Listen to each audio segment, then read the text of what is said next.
Community is everything. We're proud to support ours.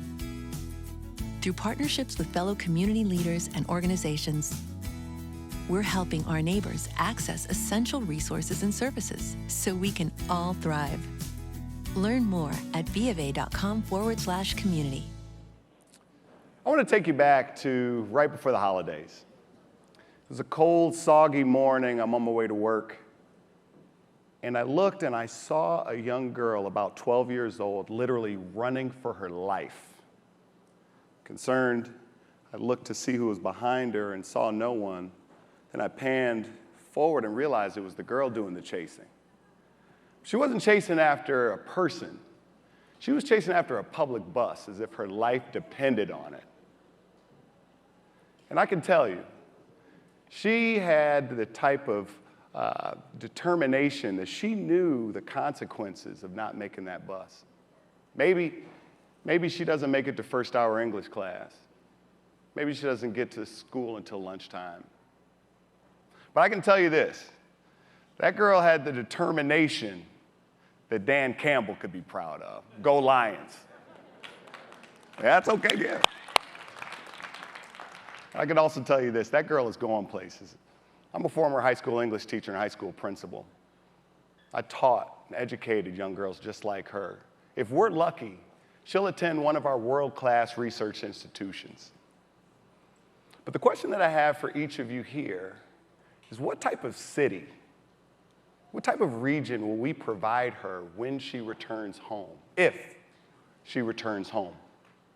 You see, she's going to have some decisions to make when she graduates from college, similar to myself, many of my friends, many Michiganders, which is where to go. Many of my friends chose cities like Chicago, New York, Washington, D.C. I had one friend I grew up with playing basketball, one of the smartest people I know. When he graduated from college, he told me he was taking a job at Microsoft. He was moving to Seattle. What I remember most about that era, though, is when he came home for the holidays, what he described to me. He didn't use the word infrastructure, but he talked about how more people used public transit, how it was more reliable, how the roads were smarter and filled with more technology. I feel incredibly lucky that my friend made it back home. His name is Garland Gilchrist. He now serves as our lieutenant governor. But so many of our friends never made it back. That's why it's important for us to focus on keeping our young people here before we recruit transplants and expats. And I believe it starts with public transit, creating a world-class public transit system. Our young people want it, and they deserve it. So what does it look like? Let's start by using public transit to connect our downtown. If the People Mover looks and feels like it was built for a different era of downtown, it's because it was. Why don't we eliminate stops that are no longer necessary? Let's add and expand the People Mover to destinations like here, Motor City Casino and MGM Grand, Comerica Park, and of course, Ford Field, go Lions. But we also need to connect our neighborhoods. Think about how attractive neighborhoods could be if it was a part of an interconnected network of public transit using bus rapid transit that looks and feels just like rail, with dedicated bus-only lanes and traffic signal priority, crisscrossing the city, going up and down Woodward, Grand River, Gratiot, Michigan Avenue. And Livernois, of course. But, you know, the U.S. is just starting to catch up to the world on bus rapid transit. Cities like Richmond, Minneapolis, Seattle are investing hundreds of millions of dollars in BRT. It's our time to do that as well. But we also need to connect Detroit to the larger region.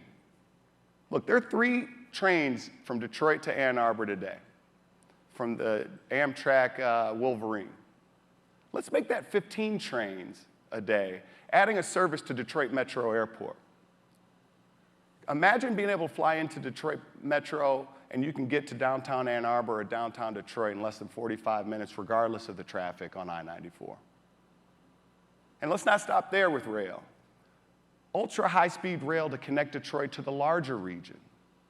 Imagine being able to get to Grand Rapids in less than an hour, or connecting Chicago to Toronto via ultra-high-speed rail where you could get to either Detroit or Chicago or Toronto in less than 3 hours. These are the types of investments that we need that will help young people stay here. We can do this, but we got to get serious on how we pay for it. We can no longer rely on piecemeal property tax millages to get it done. It hasn't worked in 70 years, and no city with real public transit does it this way. You know, John F. Kennedy once asked, "Why go to the moon?" His answer was as simple as it was optimistic. We go to the moon in this decade and do other things, not because they are easy, but because they are hard. Creating a world-class public transit system here in Detroit is our moonshot, something that that little girl chasing that bus deserves, and future generations of Michiganders deserve as well. Thank you. Community is everything. We're proud to support ours. Through partnerships with fellow community leaders and organizations, we're helping our neighbors access essential resources and services so we can all thrive. Learn more at bofA.com/community.